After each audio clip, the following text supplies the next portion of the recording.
This is SelfWork, and I'm Dr. Margaret Rutherford. At SelfWork, we discuss psychological and emotional issues and what you can do about them, whether that's learning self-acceptance, taking action, or seeking therapy or treatment. 8 years ago, I extended the walls of my practice to reach those of you who might already be knowledgeable about mental health treatment, but also to those of you who might say you'd never darken the door of a therapist. And yet, you are here. I'll answer your questions while I invite you to take a few minutes for your own self-work. But there's a big difference between needing to appear in tight emotional control, which is one of the hallmarks of perfectly hidden depression, and what we're talking about today, emotional martyrdom. I'll suffer for others.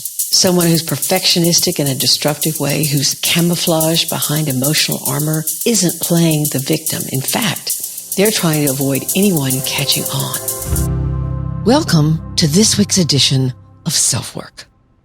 Emotional martyrdom. What is it? And where does it come from? That's today's SelfWork episode. Recently, I got a comment on the questionnaire blog post on perfectly hidden depression from a woman whose every word convinced me that there are too many people in the world who believe it's their job to keep everyone around them happy. So today we're going to look at what's termed emotional martyrdom. This could be you or someone you're in a relationship with. What it can sound like is, it's my job to keep everybody happy, whether or not I'm happy myself. Don't worry about me, I'm fine. Or, I'm not hungry, I'll go on and eat what's there and I'll see what's left. The listener email is a question from a woman who was overly enmeshed with her own mom. She feels guilt for leaving and then seeing other members of the family become enmeshed. And there's a recognition of repeating the same pattern with her own children, even though she was aware of it. And she asked, should she overcompensate and try to fix it quickly or work on things more slowly? And I'll give her my very best answer. But before we go on, let's hear from AG1 Next Gen. I have ordered their new flavors because I just love them. You ought to try them out.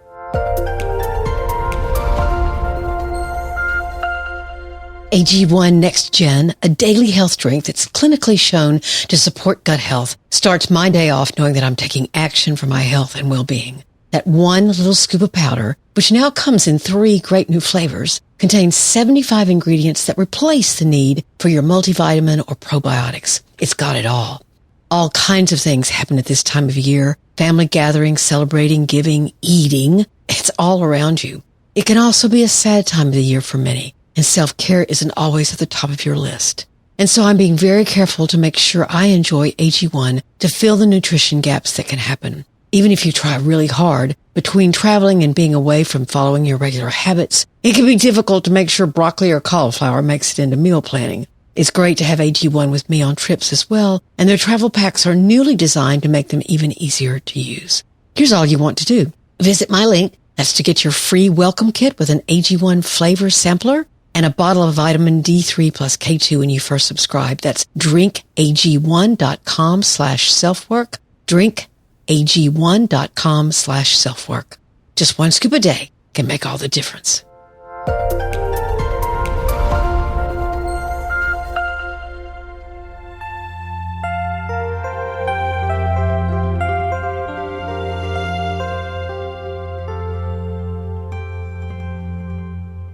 As I said in the intro, I received a comment from a woman who was responding to the questionnaire I have on my website on perfectly hidden depression. Every word convinced me that there are too many people in the world who believe it's their job to keep everyone around them happy. My response is one of concern that there are too many people just like her who are still trying to find inner happiness by sacrificing themselves for others while never receiving support and help from those very people or those who love them, or even asking for it. And becoming an emotional martyr in the process was also called having a martyr complex. First, I don't know how you could possibly do that. You're not in control of everyone else, so how could it be in your power to make everyone happy? Now, there's the old saying, ain't nobody happy if mama ain't happy, and I get that. We women can cast a pall over everyone. In that in many families, women often have the role of attending to the emotional ongoings in the family. I think this is changing slowly, and it's a change I love to see for everyone. Raising boys to be men who are more than willing to get emotional and pay attention to and honor the emotions of their children is a change from a time when men were supposed to be more stoic. Raising women who no longer think about being submissive while grabbing power where they can in a covert way. Those women back in the 1950s, what one of my psychiatrist friends used to call, excuse my language, the effed up 50s women, were so caught in making sure they looked happy, doctors passed out sedatives and tranquilizers to them like crazy. So how did they get power? They withheld sex or spent too much money. It's not that that doesn't go on still, but hopefully we're moving into a much more egalitarian style of marriage and partnership. But back to the comment. She'd taken the questionnaire that's tied in with perfectly hidden depression, and the link will be in your show notes.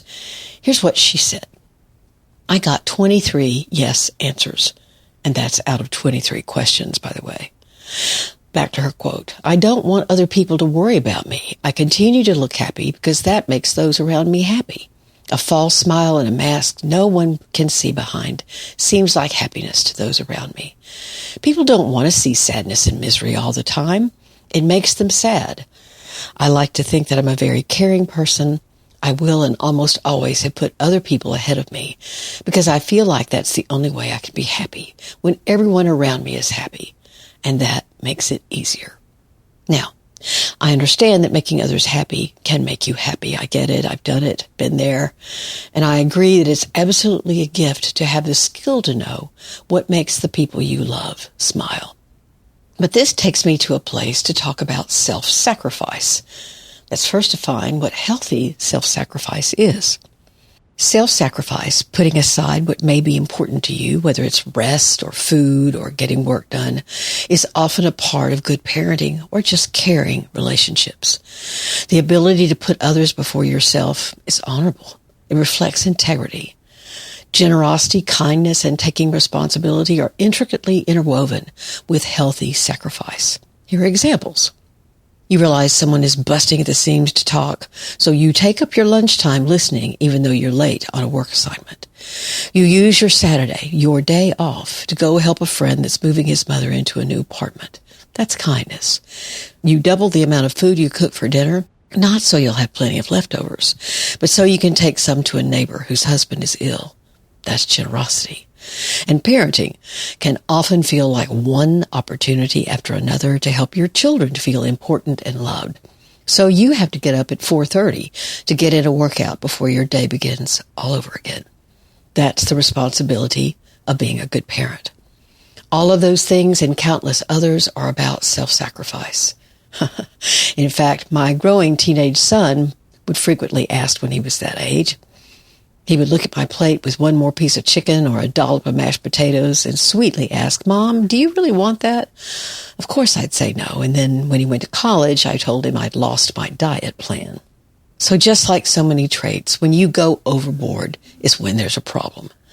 And I wondered when I read her response if she were drowning not in healthy self-sacrifice, but in emotional martyrdom. Let's analyze her response for a second. First, she says, I don't want other people to worry about me. The logic there seems to be that if you reveal a concern or a struggle, that very action will create worry, as if it becomes the listener's job to now make you happy. No, it doesn't. They can love you a lot and not take on the responsibility of your happiness or feel even as if they need to worry. A healthier response is to acknowledge that that feels and sounds rough, but then they help you to discover what you have in yourself to help identify the problem and change it or fix it, whatever you can do. Second, she says, I continue to look happy because that makes those around me happy. It could be true that if others did know you weren't truly happy, then there wouldn't be a lot of general frivolity hanging around. Yet, could that really be a way you're shutting others out of being able to give support to you? What if they know, and likely they do, of some loss you've had, and they might think, I wonder why Mom never talks about the death of her sister or Aunt Mary or whatever. Or, I wish my brother would be more open about what his divorce is doing to him. Always acting happy shuts people down because it's acting, and sometimes people can feel that. Here's another one of her statements. People don't want to see sadness and misery all the time. No, all the time misery is rarely anyone's cup of tea. But this statement seems to indict ever admitting misery because once expressed, it has immense staying power. That's not been my experience. In fact, quite the opposite. Talking about your misery to someone who wants to help you through it can be a huge release, and you begin to slowly move ahead. In fact, if you don't share or express your sadness to anyone ever, then you may not be doing your part in building an emotionally intimate relationship with anyone. Maybe that scares you, so that's why you don't want to do it. But lastly, and something that actually made me sad, is reading, if I put others ahead of me, then that's the only way to be happy. The word only is one I hate hearing. It sounds as if she doesn't know how to soothe herself. And then her very last line, and that makes it easier, is the thing that punches me in the gut. Makes what easier? It sounds as if she's carrying pain or hurt or struggle around that is only eased or seemingly eased when she's busy taking care of others and making them happy.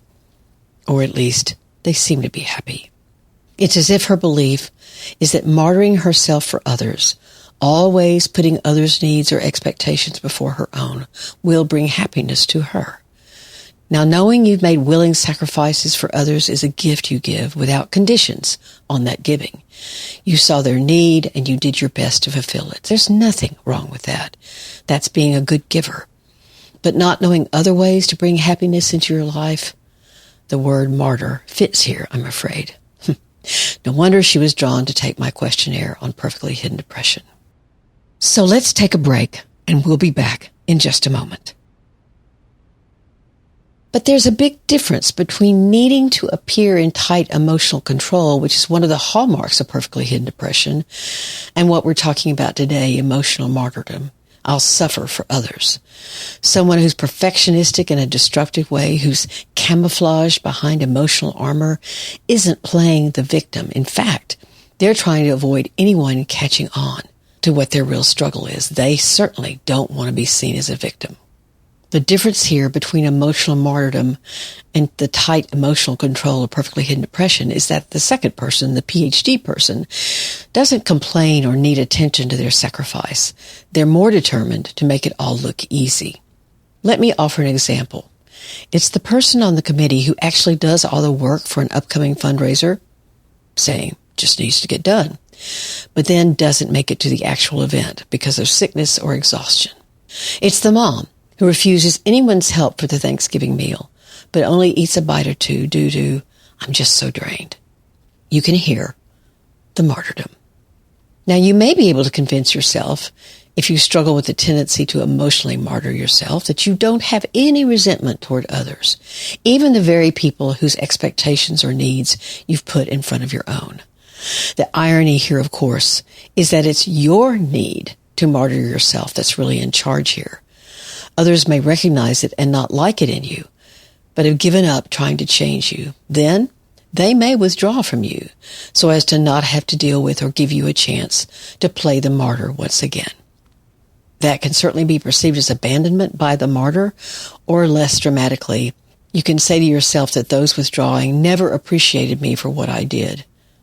One of the most dramatic cases I've seen of this, I'm going to tell you. I had a client, let's call her Jane. Jane had gone through IVF, in vitro fertilization, to have her first son. And she and his father had recently divorced, which is why she came to see me. What Jane would tell me about her past led on this tendency toward martyrdom. She told me a story that when her oldest son would struggle with something like any normal teenager, the one that she'd gone through IVF to have, or he'd be angry with her, she'd talk to him about all the shots and procedures she'd had just to give him life, like he owed her for those choices. She didn't know I'd had IVF, so I knew quite a bit about the procedure. I didn't say anything to her about that. All I said to her was this: Jane, I'm wondering what you might actually be meaning or needing to work through when you bring up your choice to go through IVF. Your son didn't even exist when you were making those choices, so I don't really think he owes you for that. Now, he can be grateful to you for going through that, but there's something else here. What she told me was she'd actually felt very alone in her marriage, and I think she was not meaning to, but unintentionally pulling her son into that drama as if he could fix or offer her what she'd not received from her ex.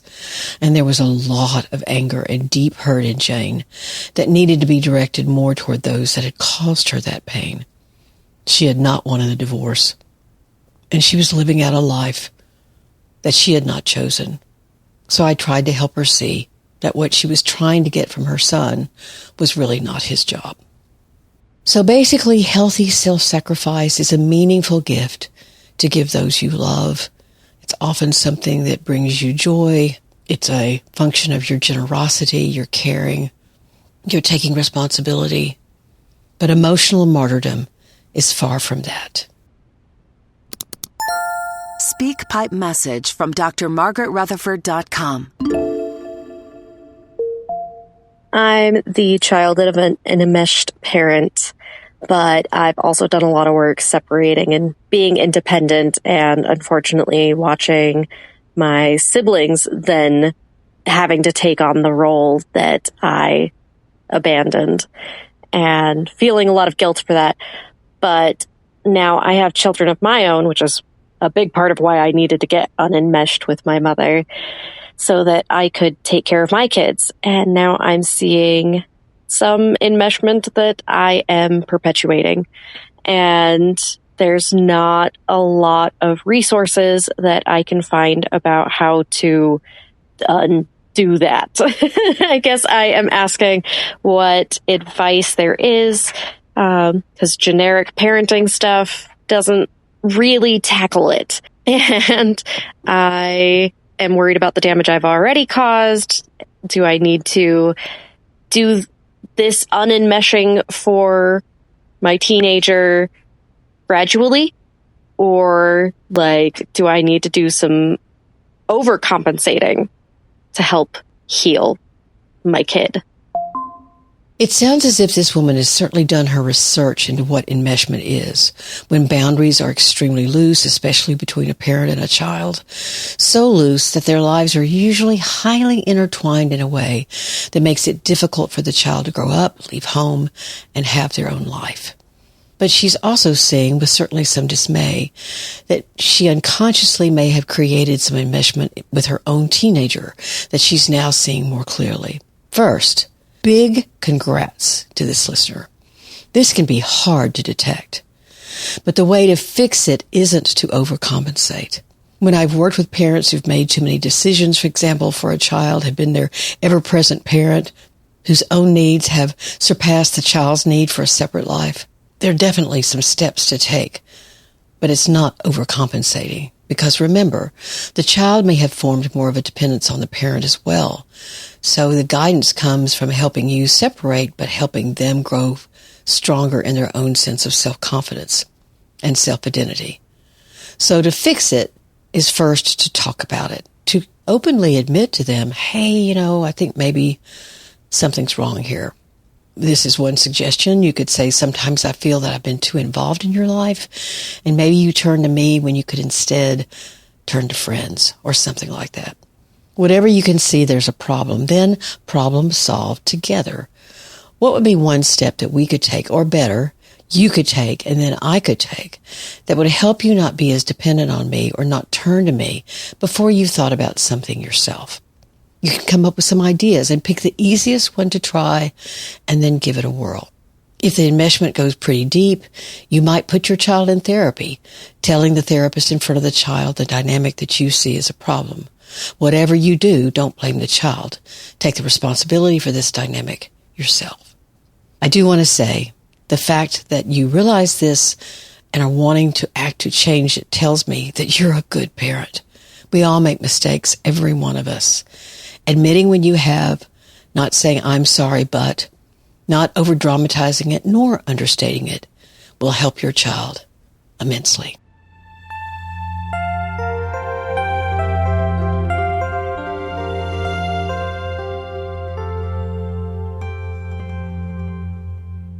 I really can't believe this is the 499th episode of SelfWork. Actually, there are a few more stuck in there. I think we're at 500 and something, but the only ones I've counted would be the full episode ones.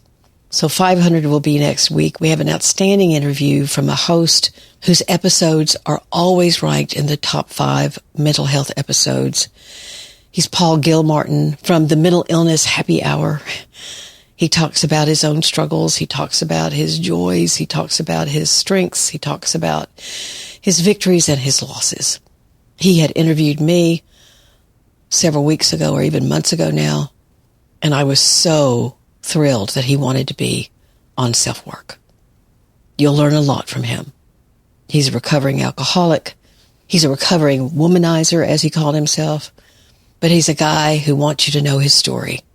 He, like me, believes that that kind of transparency is the major way we have of suggesting that that might be good in your life as well. So I hope you'll be here for episode 500. You can also go to drmargaretrutherford.com and subscribe there, or join the conversation, as I like to say. You will get a free ebook that is a workbook about learning what your own struggles are inwardly. And you'll get a weekly email. That's it. That will offer my weekly blog post as well as my podcast. It is the easiest by far way to keep in touch with me, because I love for you to come back so we can have a conversation together. As always, you can write me at askdrmargaret@drmargaretrutherford.com. You can leave me a voicemail on the SpeakPipe app, which you can also find there. And I'll love hearing from you. As always, please take very good care of yourself, your loved ones, and your community. I'm Dr. Margaret, and this has been SelfWork.